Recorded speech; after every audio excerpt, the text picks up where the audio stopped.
Witam serdecznie. Dzisiejszym naszym gościem jest Drzewiec Radesław i wstępnie porozmawiamy na temat takich początkowych spraw związanych z prastarą wiedzą Ariów. Witam Cię. Witam serdecznie, dobry człowieku. Witam również słuchaczy.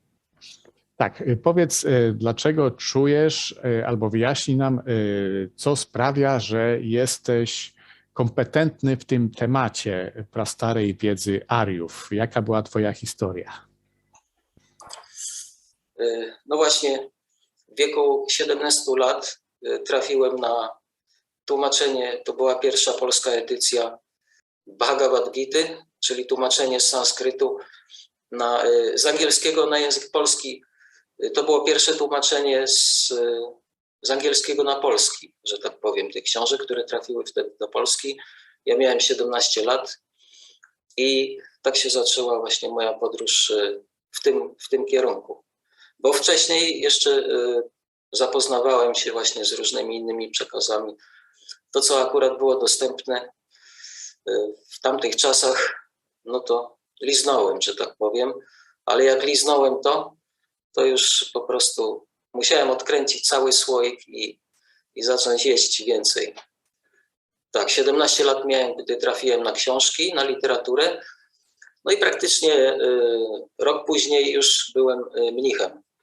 Takim mnichem świątynnym, który jeszcze mieszkał na zewnątrz, żeby do wojska nie pójść, a potem były takie zmiany, że dla mnichów właśnie można było uniknąć służby wojskowej, więc praktycznie poszedłem na służbę do świątyni i tam spędziłem, czyli taką duchową służbę i praktykę, i tam spędziłem 17 lat, nie, 13 lat chyba. I potem jakby opuściłem świątynię, bo zdarzyły się różne okoliczności i zderzyłem się ze współczesnością, czyli ze światem zewnętrznym, powiedzmy z tym systemem, który teraz panuje, bo w świątyni życie było zupełnie jak w takim duchowym bąblu. Koncentrowaliśmy się tylko na praktyce duchowej, na studiowaniu tej wiedzy, na lataniu do Indii i uczestniczeniu w festiwalach, programach i zwiedzanie różnych miejsc, medytacje i tak dalej. Ludzie zjeżdżali z całego świata, więc życie było zupełnie, że tak powiem, inne i takie sielankowe, wspaniałe, nawet beztroskie, bo jako mnich świątynny nie musiałem się troszczyć o pieniądze. Tak naprawdę to było jakby niewskazane dla tych, którzy nie mieli rodziny, nie mieli potrzeby mieć pieniędzy, tak? Także moja świadomość i uwaga była skoncentrowana tylko na praktyce duchowej i poznawaniu tej wiedzy. Potem, gdy znalazłem się na zewnątrz, zderzyłem się właśnie z tą współczesną cywilizacją jakby tak po raz pierwszy, jako dorosła osoba, bo wcześniej też byłem w szkole, więc też praktycznie byłem w innym świecie, tak? No i dzięki temu właśnie mogę pomagać innym, jak radzić sobie z tymi problemami, które się pojawiają we współczesnych czasach, bo sam je przeżyłem. I dzięki właśnie tej wiedzy duchowej, którą nabyłem wcześniej, byłem w stanie zderzyć się z takim materializmem, ale również z taką duchowością, czy ezoteryką, różnymi właśnie takimi nurtami, które jak New Age i tak dalej, w tym takim ogólnym, generalnym sensie. I jakby spojrzeć na to właśnie oczami wiedzy, którą poznałem wcześniej. Także pobyt w świątyni to było coś takiego, taka praktyka, skupienie na sobie i teoria, a potem był taki okres, że musiałem się zmierzyć z brutalną rzeczywistością i przetestować tą wiedzę. Dobrze, ale powiedz, czy to większość było w Polsce, czy za granicą, bo tego nie wyjaśniłeś jeszcze. Tak, no praktycznie większość to było za granicą, bo spędziłem kilka lat w Indiach, również w innych krajach. No, byłem na każdym kontynencie, mieszkałem co najmniej pół roku, ale Daleki Wschód, Australia 3 lata, Ameryki obie też zwiedziłem. Byłem wśród różnych szamanów brazylijskich i tam też poznawałem tą ścieżkę ayahuaski, czym to jest i tak dalej, z czym w ogóle miałem kontakt wcześniej w Anglii i mogłem jakby wchodzić w takie też szamańskie klimaty i patrzeć na to oczami wiedzy wedyjskiej, którą akurat oni nie mają generalnie, bo to jest jakby inna kultura i inny kontynent.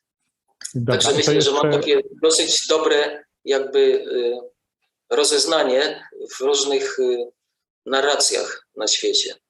No, dobra, to jeszcze tak tytułem wstępu, taki dodatek, skąd te imiona twoje? Wyjaśnij proszę, o co chodzi. No właśnie, także drzewiet, jak myślisz, wiesz co to znaczy? Czy ci się kojarzy z No, czymś? to jest ten, który wie, co było drzewiej. Właśnie, bardzo dobrze, bo drzewny to znaczy stary, tak? Po rosyjsku. Tak. Nie wiem, czy Drzewiej, czyli dawniej. No. Także to jest ta prastara wiedza, no i ten, który ją wie.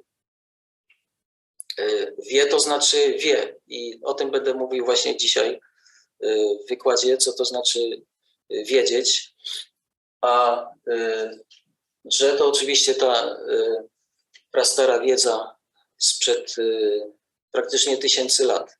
To jest właśnie wiedza, która została przez aryjskie rody, które mają swoje początki w tak zwanych bogach z wyższych światów, ze Svargi. I to są opisane historie w Mahabharacie i innych w piątej Wedzie, tak zwanej piątej Wedzie, która jest jakby esencją, podsumowaniem 4 pierwszych Wed. Autor po prostu zgromadził całą esencję i na końcu jeszcze skomponował Bhagavatam, która jest najważniejszą Puraną, ponieważ jako jedyna jest nazywana Amala, czyli nieskażona i nieskażona różnymi uwarunkowaniami. O tym też wspomnę właśnie później. Także ta wiedza to nie jest coś, co ja wymyśliłem, czy znalazłem w internecie, bo ja zapoznawałem się z różnymi narracjami, których jeszcze nie było w Polsce o wiele wcześniej, w języku angielskim, z zagranicy. I jakby widzę, że ten sam taki kotlet jest odgrzewany potem w różnych krajach.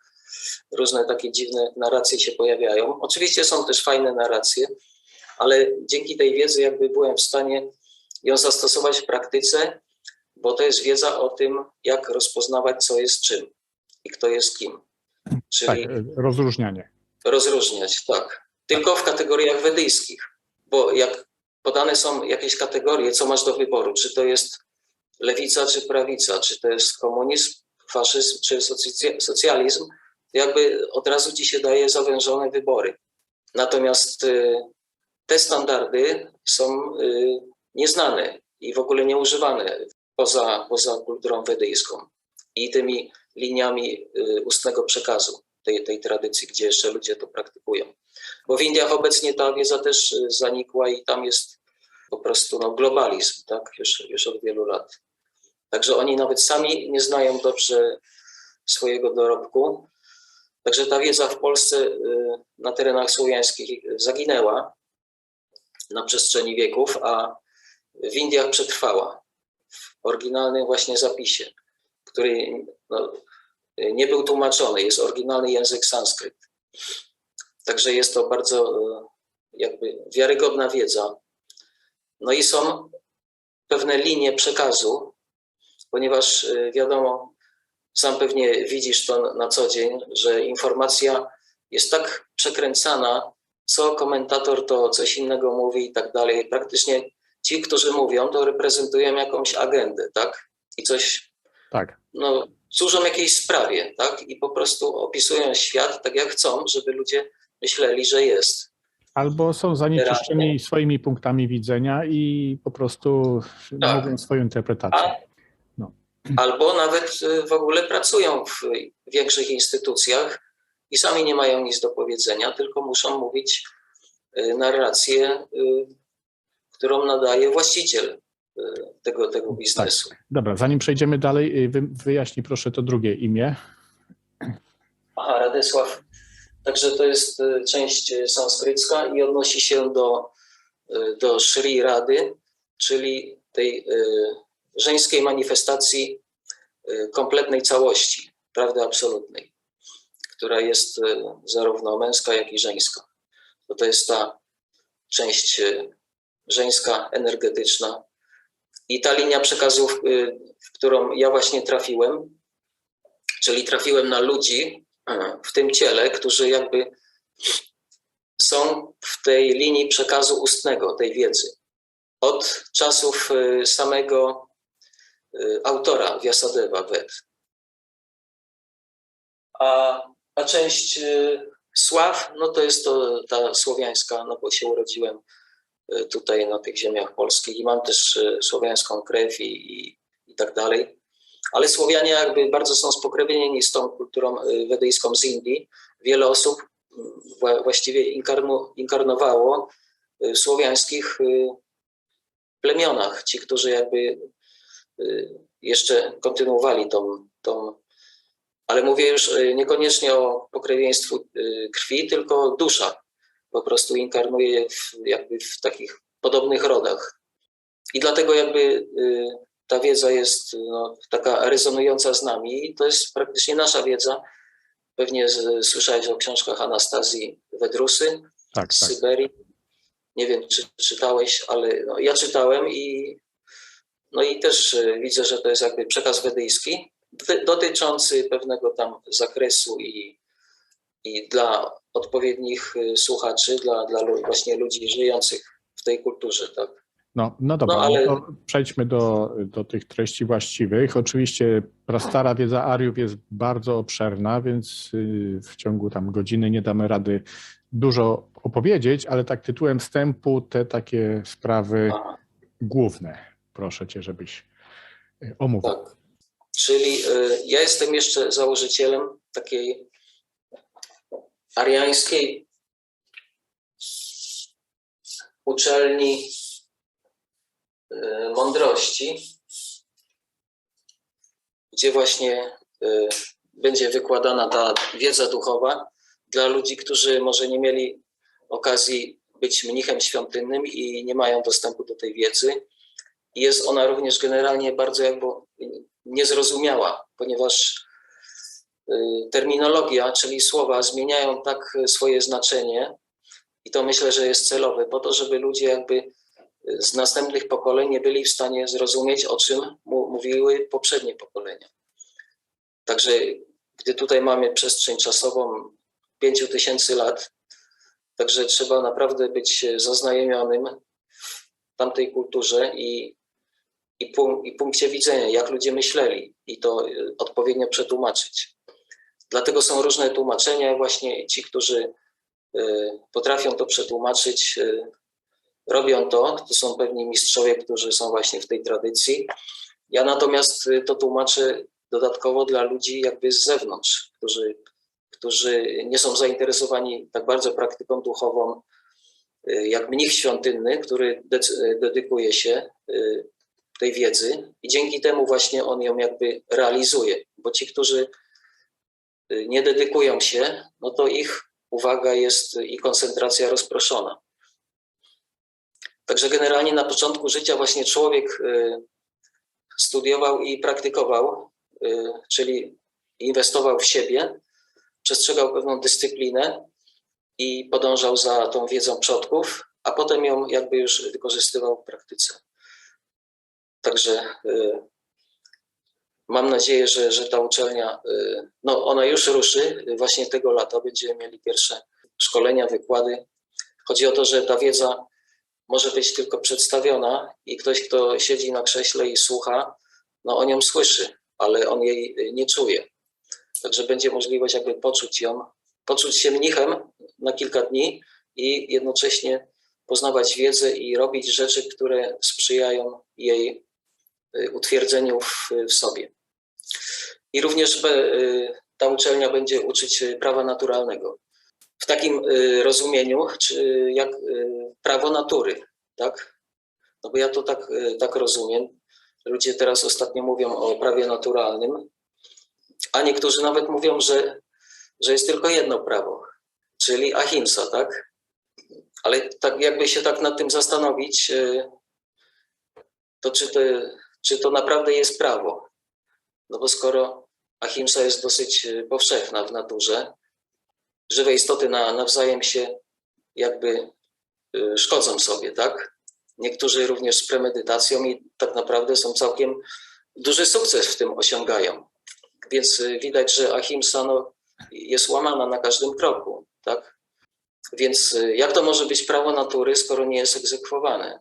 No poza tym, Żeby- gdyby drapieżniki tego przestrzegały, to by wyginęły, a wtedy ci roślinożercy by się tak rozmnożyły, że w ogóle zaburzyłyby całą naturę. W związku z tym ahimsa jest, no tak logicznie patrząc, nienaturalna. To jest tak jak w ruchu drogowym, jakby powiedzieć kierowcom, jest tylko jedno prawo, nie zderzajcie się. No i wszyscy ruszają na ulicę i nie znają żadnych innych przepisów, tylko mają się nie zderzać. Więc tak długo jak jedzie pod prąd i się z nikim nie zderzy, to jest okej. Tak dużo jak przejedzie na czerwonym świetle, jeżeli w ogóle będą światła, no bo jest tylko jedno prawo, żeby się nie zderzać, no to nie będzie wiadomo, kto ma przejechać pierwszy, tak? W Indiach zawsze przejeżdża pierwszy ten, przynajmniej kiedyś tak było, jak byłem tam w pierwszych latach, że ten, który ma największy pojazd, to przejeżdża pierwszy. No to jest oczywiste, ale widać tutaj, że to niezderzanie to nie jest prawem, tylko to jest jakby celem, który próbuje się osiągnąć. I ten cel osiągany jest dzięki przestrzeganiu przepisów ruchu drogowego, tak?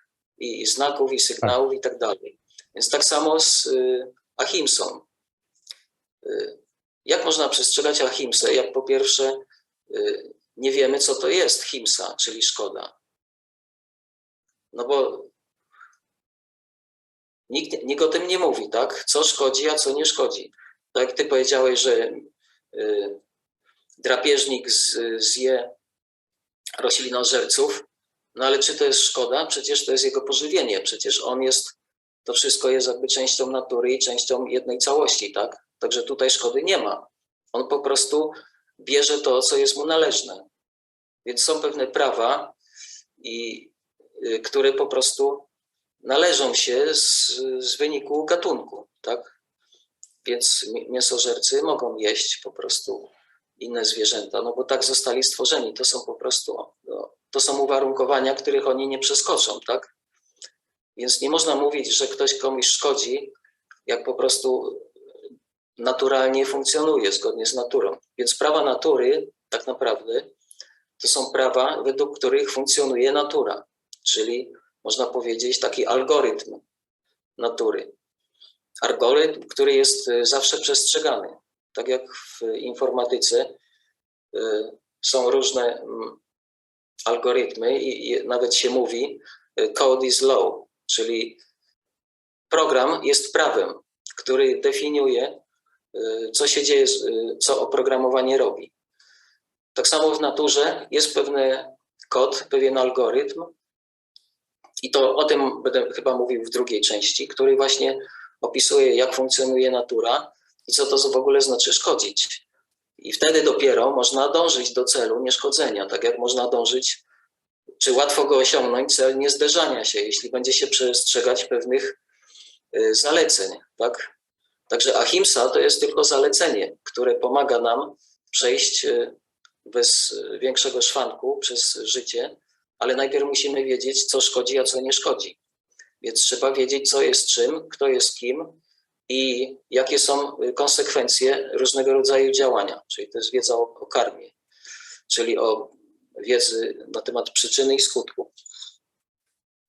Także można powiedzieć, że ci, którzy są przekonani, że wiedzą, że tak jest na pewno, no to jakby ich szklanka jest pełna i oni nie są w stanie zaakceptować nowej wiedzy. Dlatego tą wiedzę powinno się jakby słuchać z takim czystym umysłem, żeby ona się nie mieszała za bardzo z tą wiedzą, którą już mamy teraz, bo właśnie ta jakby będzie weryfikowała tamtą. A tutaj mamy przekaz naszych praprzodków, tak? I praktycznie Jest to coś, co było używane przez tysiące lat i działało i funkcjonowało. I różne kultury mają różne sposoby interpretowania świata, tak jak Chińczycy, Yin-Yang. Chociaż to są różne aspekty tego samego, bo tak naprawdę natura jest jedna, więc różne kultury opisują to w różny sposób, a ta wiedza nazywa się kompletna, czyli to jest kompletna wiedza o kompletnej całości. I dlatego jest jakby taka skuteczna w wychodzeniu z iluzji. Także może zadamy sobie takie pytanie właśnie,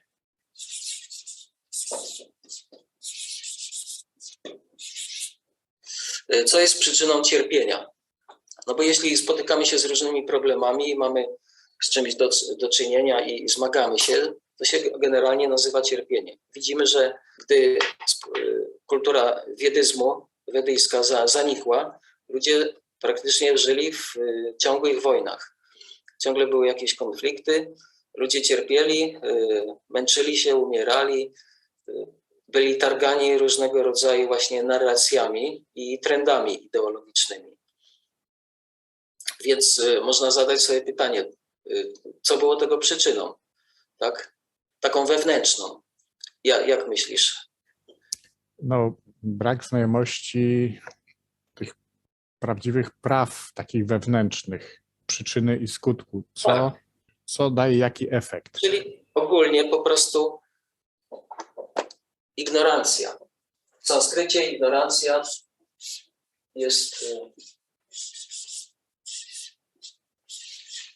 jest tamas, czyli to jest niewiedza. Ona jest przyczyną wszelkiego cierpienia, praprzyczyną. Bo tych przyczyn bezpośrednich może być wiele, ale pierwotną przyczyną jest zawsze ignorancja, jak to przeanalizujemy. Ponieważ wplątaliśmy się, daliśmy się wplątać w coś, tak? Staliśmy się ofiarą. Nie byliśmy wystarczająco bystrzy, albo nie wiedzieliśmy o czymś. Czyli wiedza jest takim bardzo ważną wartością, walorem generalnie w kosmosie, w całym wszechświecie. Genetyka dlatego jest ważna, no bo tam jest ta wiedza, ta informacja dotycząca czegoś. Także generalnie ci, którzy mają wiedzę, mają przewagę. Nawet jeśli są ubożsi w inne zasoby, jeśli mają wiedzę, to potrafią przechytrzyć przeciwnika i te zasoby im zabrać. I tak się właśnie dzieje notabene teraz, tak, w dzisiejszych czasach. Ludzie zostali ograbieni ze swojej wartości przez kogoś i nawet nie wiedzą przez kogo. No bo cierpią, tak? Czyli są w ignorancji. Nie wiedzą o czymś, o czym powinni wiedzieć, bo gdyby to wiedzieli, nie pozwoliliby się znaleźć w takiej sytuacji, tak? Oczywiście to się dzieje na przestrzeni wielu wcieleń i tak dalej. My jesteśmy uwarunkowani nie od urodzenia, tak?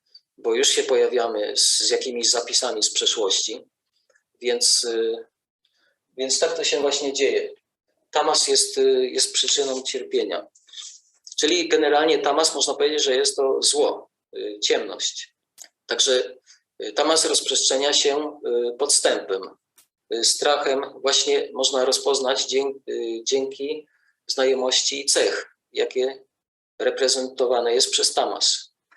Ponieważ są 3 tryby natury. Jeśli jest tamas, to znaczy, że jest również wiedza, czyli sattva, czyli jest wiedza i jest brak wiedzy, a trzecią trybem, w jakim można funkcjonować, jest pasja.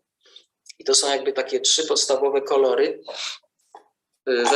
którymi, tak jak w spektrum świetlnym,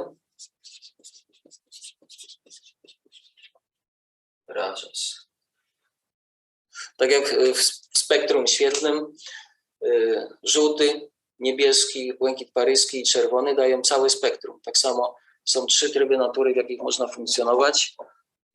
Jest jeszcze sattva. I ci, którzy potrafią rozpoznać jedno od drugiego, wiedzą, co jest czym i kto jest kim. I kto jakie charakterystyki reprezentuje, taki będzie właśnie rezultat. I tu jest właśnie ta wiedza na temat przyczyny i skutku, bo wiemy w takim razie, że konsekwencją tamas jest cierpienie. konsekwencją sattwy, czyli wiedzy, jest oczywiście Poczucie przyjemność, szczęścia. realizacja, Poczucie szczęście, tak, tak, no ogólnie szczęście, tak. I to w sanskrycie się nazywa, to jest szczęście, tak. Szczęście to jest sukha, cierpienie to jest dukkha. To są takie dwie wartości, które są rezultatami odpowiednio sattwy i tamas. Tylko to jest szczęście trwałe. Natomiast rajas reprezentuje pasję, czyli kreację. I jakby jest to taka siła napędowa. I te trzy tryby współzawodniczą o przewagę. Więc czasami jest więcej jednego, drugiego albo dwóch i dlatego działa się w odpowiednim sposób, tak? Przynależny do właśnie tych cech. Rajas to jest kreacja, powiedzmy, tak? Czy pasja. Także znając te cechy, można wiedzieć, jaki będzie skutek tego, w co się angażujemy, albo jaki będzie skutek kontaktu z tą osobą, albo z tą narracją, bo od razu rozpoznajemy tą narrację po ich cechach. Czy różne osoby, czy różne pożywienie i tak dalej. Wszystko, dosłownie wszystko, we wszystkich 14 światach można analizować co do trybu, w jakim to funkcjonuje. Także światy bardziej duchowe, to już zahaczamy o kosmologię, ale nie będę tego wyjaśniał, właśnie są bardziej pod wpływem wiedzy i tam wszystko jest, wszyscy są szczęśliwi, długowieczni i tak dalej. To są właśnie tacy bogowie, na których patrzą z dołu ludzie, którzy żyją na ziemi, gdzie jest przewaga rajas, czyli pracy. Ziemia jest taką wyjątkową planetą, miejscem, gdzie jest największa różnorodność, ponieważ jest jakby w środku wszechświata, jest to pierwsze niebo, Bhur Loka, i nieb jest 7 i piekieł również jest 7. Chodzi o to, że to są cały świat. Tam się dusza jakby dopiero musi porzucić swoje ciała w jednym świecie, żeby przejść do drugiego, ponieważ dusza to jest jakby taki kombinezon, który nosi świadomość, to jest, już zahaczamy o wiedzę o jaźni i ona po prostu podróżuje po tych różnych światach o różnej przewadze tych trybów natury. No i chodzi o to, żeby nie wejść pod wpływ tamas, bo gdy jesteśmy w ignorancji, no to będzie nas czekać tylko cierpienie. Więc mądra osoba, zanim zacznie coś robić, najpierw musi się upewnić, że wie, co robić, żeby osiągnąć konkretny rezultat. Także obecnie żyjemy w wieku, jak to się mówi, informacji. Tak, wszystko jest jakby takie dostępne, więc wydaje się, że powinno być bardzo dobrze. No bo jest nieograniczona wiedza internetu, więc dlaczego ludzie cierpią? Czyli czy to jest społeczeństwo wiedyzmu, czy to jest coś innego? No ci, którzy potrafią rozróżniać, co jest czym, widzą, że to nie jest społeczeństwo żyjące w szczęściu, tylko w cierpieniu, tak? Generalnie widać, że ludzie cierpią, bo ciągle na coś narzekają. Polacy szczególnie, także każdy się na pewno ze mną zgodzi, że ludzie generalnie cierpią, a szczęście jest jakby takim przerywnikiem w cierpieniu. Niektórzy nawet nie wiedzą, co to znaczy szczęście. Znaczy może nawet nieszczęście, rajas to nieszczęście, tylko przyjemność. Przyjemność jest ulotna, chwilowa.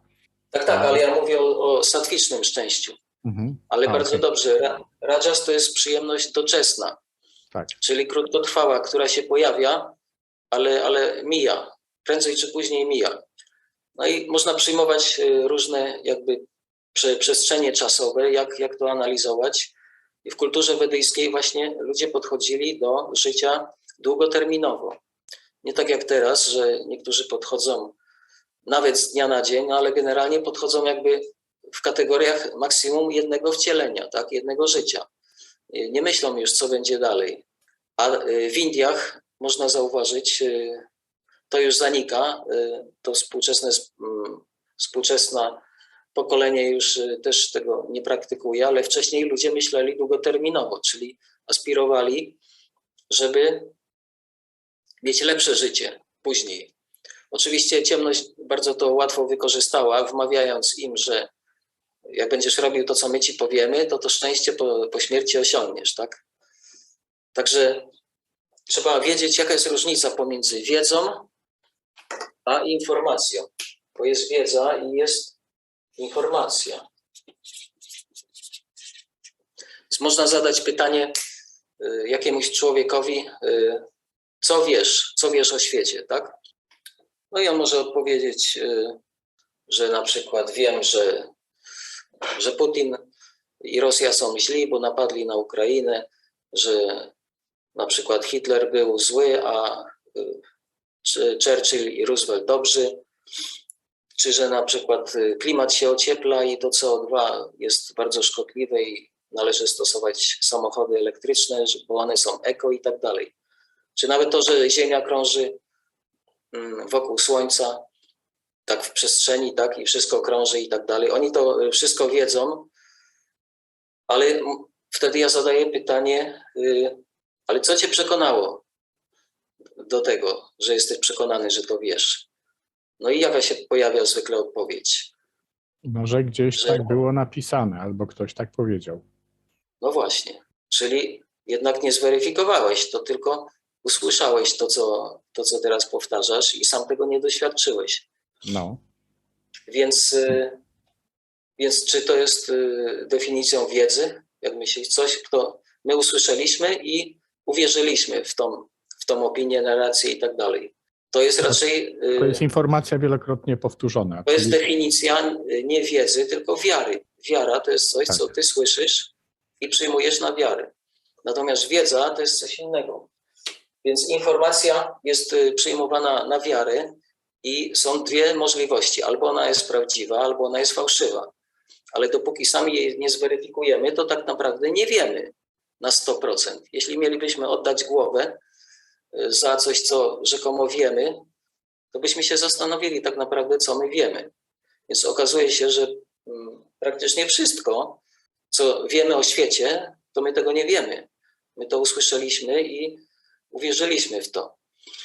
Więc informacja może być fałszywa lub prawdziwa, a wiedza może być tylko prawdziwa, no bo nie byłaby wiedzą, tak? Bo wiedza to jest informacja zgodna ze stanem rzeczywistym, z prawdą, tak? To wtedy jest wiedzą. Więc teraz jak dojść do wiedzy? Żyjemy w wieku informacji, ale jak dojść do wiedzy, czyli żyć w wiedyzmie. Właśnie o to chodzi, żeby stworzyć społeczeństwo wiedyzmu, żeby ludzie jakby nauczyli się różnicy pomiędzy wiedzą a informacją i zaczęli zdobywać wiedzę, a nie informacje. Więc powstaje pytanie, czym jest wiedza? Tak na 100%, tak?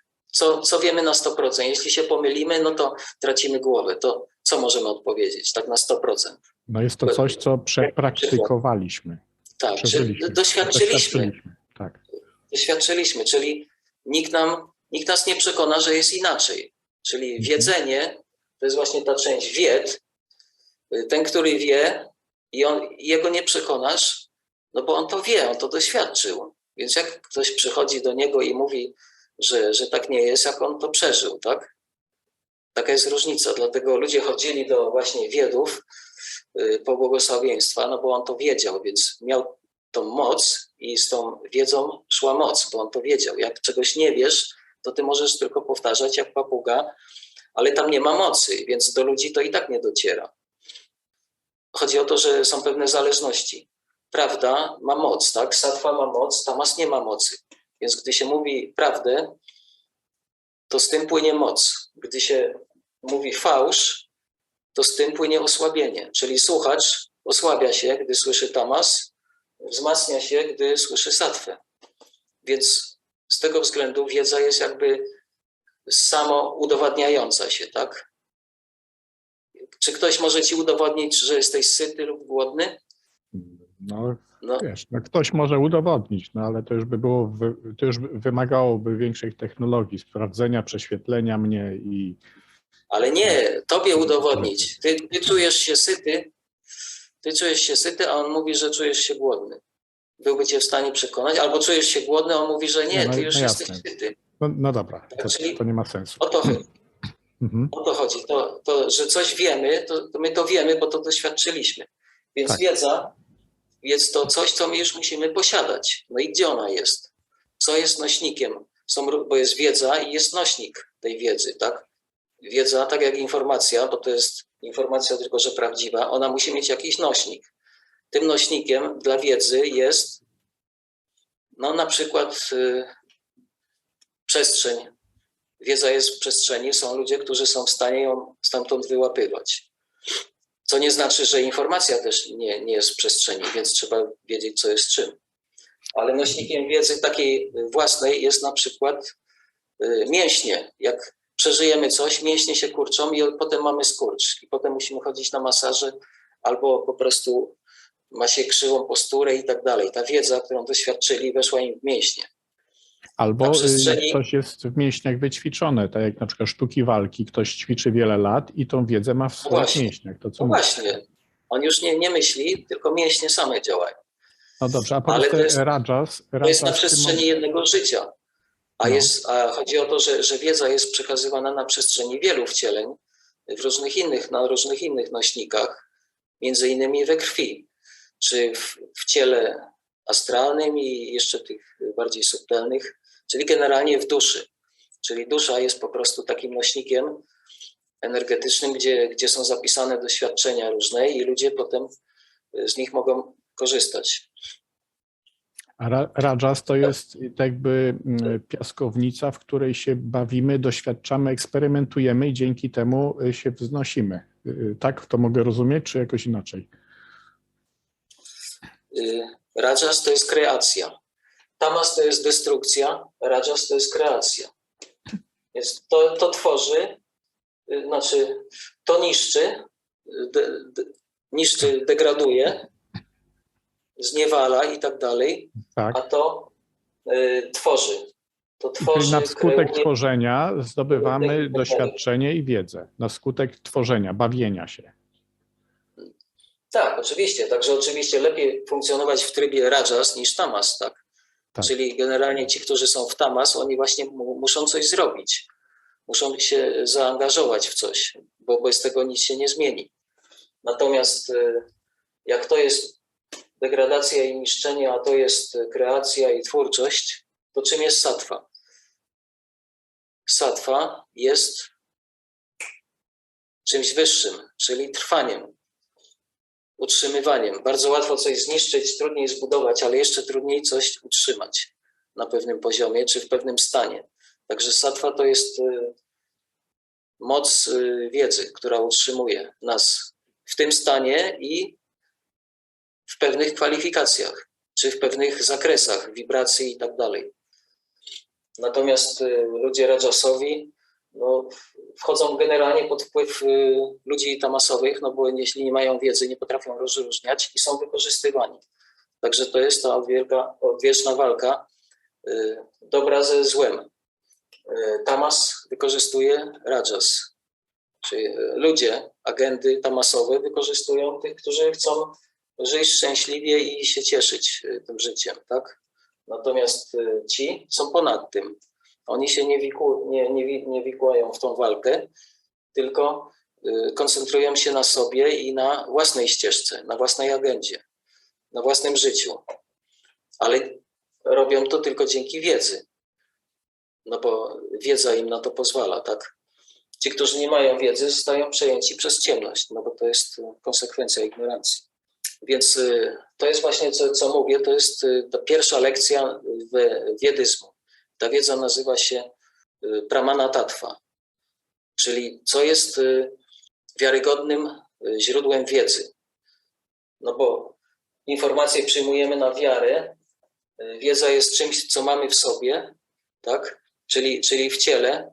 I tutaj są jakby dwa zakresy, czyli wiedza, którą sami doświadczyliśmy, czyli za pomocą własnych zmysłów.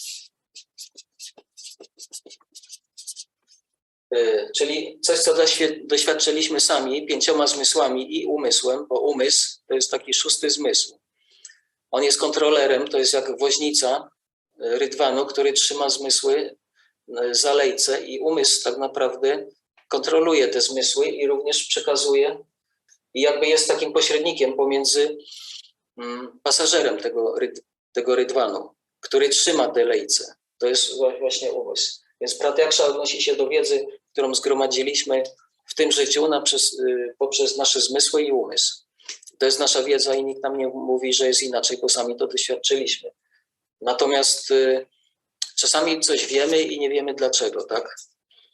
Albo na przykład żółwie rodzą się nad oceanem i tuż po wykluciu wiedzą, że mają pełzać do wody. Wszystkie, tak? Nikt się nie myli. Wszyscy wiedzą, że dopiero się jakby urodzili. Skąd to wiedzą? Albo są różni artyści, którzy siadają do fortepianu i zaczynają grać od małego, tak? I już są lepsi niż ich nauczyciele. Więc oni mają pewną wiedzę, tak? No bo to jest wiedza. Ona jest zapisana w innych pokładach. To jest anumana, czyli to jest, ja to pokażę. Czyli to jest wiedza, którą zgromadziliśmy na przestrzeni wielu wcieleń i ona również nam podpowiada. Oczywiście nie mamy całego dostępu do tej wiedzy, bo jeśli byliśmy innej płci albo w ogóle w innym gatunku, przeżywaliśmy różne rzeczy, więc byłoby niewskazane, gdybyśmy żyli tamtymi historiami, tak? Nie moglibyśmy żyć tutaj i teraz. Więc to jest wszystko dostarczane w bardzo taki inteligentny sposób. Także to jest wiedza, to jest anumana, anu to jest mały, mana to jest manas, to jest właśnie ta wiedza serca, przestrzeń ducha, wiedza serca, która jest ponad ciałem eterycznym, ponad duszą. Po słowiańsku to się mówiło duch najprawdopodobniej. To jest ta wiedza ducha, która po prostu zgromadziliśmy dawniej. To są te dwa rodzaje źródeł wiedzy. Jest jeszcze inny rodzaj wiedzy, bo to jest wiedza nasza, którą sami doświadczyliśmy. Jest jeszcze wiedza cudza, czyli którą doświadczył ktoś inny. Ale musi to być wiedza, to nie może być informacja, czyli oni muszą mieć to zapisane w swoim ciele, albo w ciele duchowym, albo w ciele fizycznym, tak? We krwi, w mięśniach i tak dalej. To są różni nauczyciele, którzy po prostu uczą dzieci różnych rzeczy, no bo sami ją jakby mają, tak? Nauczyciel skrzypiec uczy dzieci grać na skrzypcach, bo sam bardzo dobrze gra. Tylko dlatego, tak? On jest w stanie nauczyć, bo już tą wiedzę ma. Natomiast ci, którzy przekazują tylko informacje, no to co oni dają? Nie mogą dać czegoś, czego nie mają, tak? Oni tylko przekazują informacje i generalnie jest to informacja, której nie zweryfikowali sami, więc nie wiedzą, czy jest prawdziwa, czy nie. Czy to jest wiedza, czy to jest tylko informacja. Dlatego ta wiedza na temat różnych źródeł przekazu wiedzy nosi nazwę Pramana Tattva i to jest pierwsza lekcja wiedyzmu, żeby rozróżniać, co jest wiarygodnym kanałem przekazu wiedzy. Tylko ktoś, kto sam to doświadczył, albo to, co już mamy w sobie. Wszystko inne jest informacją. Jest jeszcze wiedza cudza, czyli ci, którzy mają tą wiedzę zapisaną też w swoim ciele albo w swoim duchu. W obecnych czasach dzieci czego się uczą? Jakiejś wiedzy od nauczycieli w szkole. Bardzo łatwo zauważyć, że nauczyciele przekazują informacje, dlatego żyjemy w czasach informacji, nie w czasach wiedzy. Tak? No. I tak, w społeczeństwie wedyjskim przekazywano właśnie tylko wiedzę, czyli dzieci chodziły do szkół i uczyły się od ludzi, którzy posiadali wiedzę. Oczywiście sami też poprzez pratyakszę, tak jak w książkach Anastazji jej syn po prostu zdobywał wiedzę poprzez pratyakszę, tak, własną i anumanę. Natomiast nie miał żadnych nauczycieli zewnętrznych, bo nie było jakby potrzeby, no bo on tą wiedzę już miał.